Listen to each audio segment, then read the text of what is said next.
Bonsoir Raphaël. La 36e saison des Simpsons sera bientôt disponible et tu as eu la chance d'aller voir en studio les gens qui enregistrent les mythiques voix des Simpsons. Rare accès au studio de doublage des Simpsons. J'ai rencontré Chantal Barry qui a repris le flambeau pour la voix de Marge Simpson. On se souvient que c'est Béatrice Picard qui était derrière cette voix-là. Et j'ai rencontré celui qui est derrière la voix d'Homer depuis maintenant 8 ans, Thierry Dubé.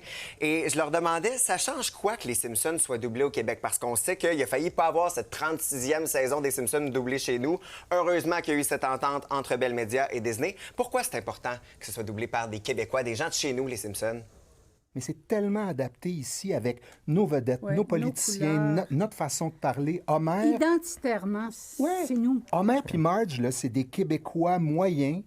Comme en français, quand on les fait, c'est vraiment des Québécois moyens, comme c'est des Américains moyens. Puis comme la version en France, c'est des Français moyens. C'est pour ça que ça se pouvait pas avoir une version française. Mais non, surtout, il se fie sur l'actualité québécoise. Fait que c'est toujours adapté en fonction de ce qui se passe dans l'actualité ici. Ouais. Dis-moi, ça ressemble à quoi une journée typique de doublage de voix? Ça va assez vite. Là. Ils révisent pas les textes avant, ils regardent la scène une fois, puis tout de suite, on enregistre. Mais il y a quand même une préparation avant une journée de doublage.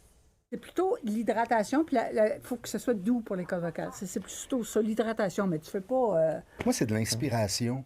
C'est pas une préparation physique, c'est que des fois, on disait ça tantôt, j'ai dans mon téléphone quelques petites phrases clés d'Homer d'il y a quelques années, puis je fais juste me mettre en tête. C'est comme il y a toujours une phrase, « Ben, voyons donc, qu'est-ce qu'on va faire, là? » Ça, c'est la phrase, ouais. Fait que là, la référence. Ah, ben voyons donc, qu'est-ce qu'on va faire, là? Fait que des fois, je me répète juste ça une couple de fois, hop, ça me met dans le personnage. Même chose pour moi, j'en ai dans mon dictaphone une couple de phrases de, mettons, Marc, parce que les autres, je n'ai pas besoin, là, mais...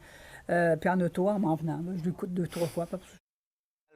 Chantal Barry parle de Marge Simpson, mais elle est aussi derrière la voix de Milhouse. Depuis le début, elle signe la voix de Milhouse depuis maintenant 36 ans. Ça vient d'où, cette voix-là de Milhouse? Moi, j'ai étudié en théâtre, OK, au conservatoire. Ouais.